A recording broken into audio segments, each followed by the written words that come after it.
दिसंबर को, 1 मिनट रुकिए, सुनिए मेरी बात। हाँ, मुझे इतनी हंसी आ रही है कि भैया अकल से काम करो, पढ़ लिख कर बात करो। क्यों आप खबर, ये पढ़ा लिखा करो भाई, पढ़ लिख करके खबर बनाया करो।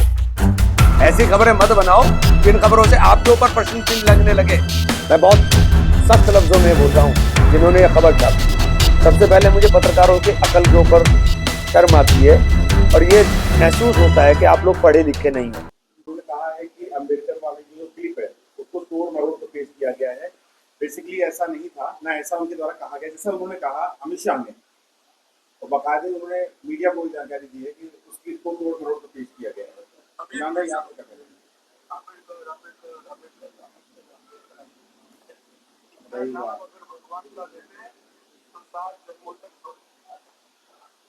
अब बताइए इसमें मैंने क्या तोड़ा मरोड़ा? ये पार्लियामेंट की प्रोसीडिंग है, ये सड़क पे बोला हुआ वक्तव्य नहीं है। ये पार्लियामेंट की प्रोसीडिंग है, तो पार्लियामेंट की प्रोसीडिंग है, आप निकलवा लीजिए। लेकिन राम भाई आपने कहा कि पश्चिमी उत्तर प्रदेश को बेंच नहीं मिलेगी, इसको क्या आपने कोई प्रश्न इस पर उठाया था वहां पर, और जिस पर इन जवाब आया है? मैंने प्रश्न उठाया था, लिखित में जवाब आया है। मैंने प्रश्न उठाया था, लिखित में जवाब आया है और उस जवाब में इनकार किया है। मैं उसकी कॉपी कहेंगे तो मैं कॉपी उपलब्ध करा दूंगा। लगातार मुस्लिम एरिया में बंद पड़े मंदिरों को ढोला जा रहा है, निकाला जा रहा है। देखिए मंदिर बंद क्यों है, सबसे पहले तो इस पे सवाल पूछिए ना कि मंदिर जो है वो इबादत के लिए, मंदिर जो है पूजा के लिए है, तो पूजा स्थल बंद क्यों है? पूजा स्थल तो खुलने चाहिए। हरियाणा और पंजाब के अंदर बहुत सारी मस्जिदें बंद हैं, सब खोलिए ना, खुलने चाहिए। मैं तो इनका पक्षधर हूं और सबको स्वार्थ के साथ खोलने चाहिए।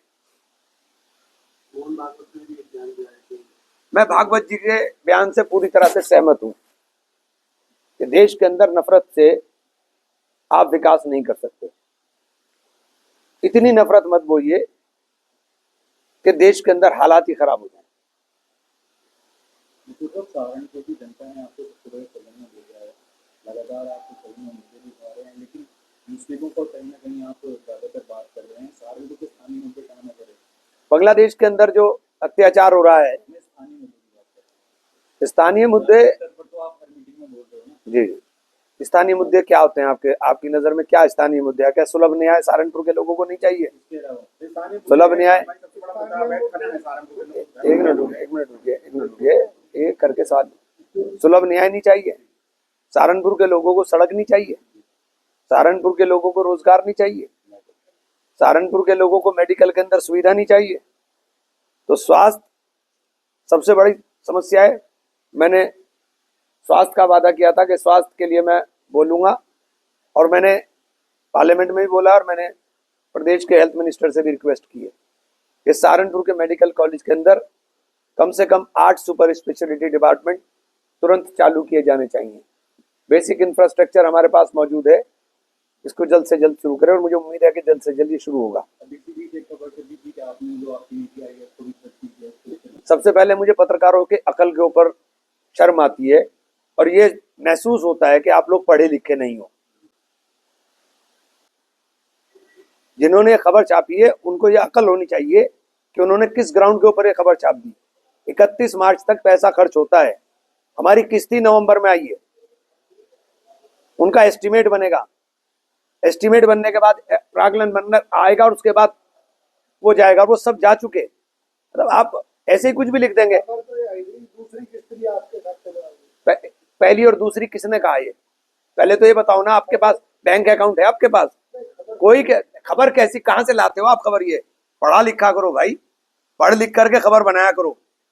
ऐसी खबरें मत बनाओ जिन खबरों से आपके ऊपर प्रश्न चिन्ह लगने लगे कि आप भी पढ़े लिखे हो कि नहीं हो। मतलब 31 मार्च तक पैसा खर्च होना एक प्रोसेस है, प्रोसेस के अंदर सारा काम चलता है। आपने कह दिया खर्च कर दिया, किसने खर्च कर दिया भाई? कौन खर्च कर देगा? नहीं, मुझे क्या एक्शन लेना है? मुझे तो आपके ऊपर हंसी आ रही है बस, और क्या एक्शन लूंगा? इतना ही एक्शन। मुझे इतनी हंसी आ रही है कि भैया अकल से काम करो, पढ़ लिख कर बात करो। भाई आपने अवैध खनन को भी सवाल उठाया, ईडी लगातार छापेमारी सहारनपुर में कर रही है, अवैध खनन के सरकारी पट्टों पर भी उनकी नजर है ईडी की, और उसमें साबित हो चुका है कि यहाँ पर अवैध खनन चल रहा है, सरकार के राजस्व की बड़ी चोरी हो रही है। इस पर क्या कुछ सवाल आपने उठाया?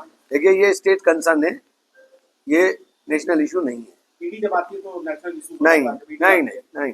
स्टेट कंसर्न है, इसी ईडी जांच एजेंसी है, ईडी का काम जांच करना है। ईडी आसपास के ये इलाके स्टेट में- कंसर्न सब्जेक्ट है, स्टेट आप यहाँ के कंसर्न। सांसद हैं, आसपास के जो इलाके हैं बेहट क्षेत्र के, मिर्जापुर क्षेत्र के, वहाँ पर बड़ी दिक्कतें हो रही हैं, लोगों को बहुत दिक्कतें हैं आने जाने में, वहाँ सड़कें खराब हैं।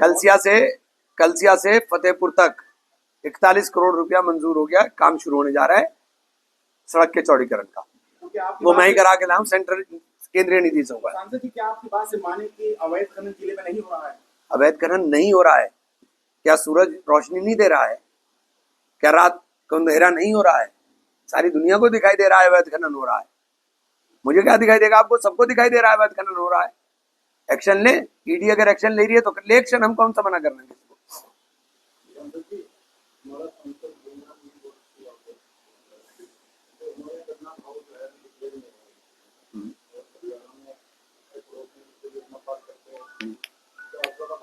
जब तक किसान हिंदू और मुसलमान रहेगा तब तक देश में किसान पिसता रहेगा, समझ गए आप? मैं कह रहा हूं ना, जब तक किसान हिंदू और मुसलमान रहेगा किसान पिसता रहेगा। किसान को किसान बनना पड़ेगा। एमएसपी के ऊपर कानूनी गारंटी देने को सरकार तैयार नहीं। भूमि अधिग्रहण के कानून को इन्होंने बर्बाद कर दिया। 2012 में यूपीए सरकार भूमि अधिग्रहण कानून लेकर आई थी और उस भूमि अधिग्रहण कानून के अंदर 4 गुने मुआवजे का वो था। जिस जगह पर भूमि अधिग्रहित होनी है वहां पिछले 10 साल से सर्किल रेट ही नहीं बढ़ा रहे हैं आप।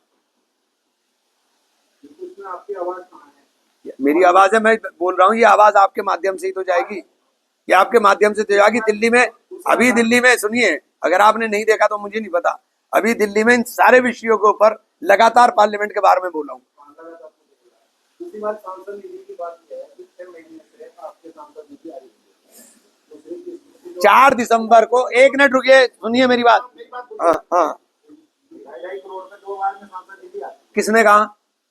आपके कहने से मैं मान लूं, आपके कहने से मैं मान लूं। ऐसा है भैया, एक साथ सांसद निधि आती है, अक्टूबर में रिलीज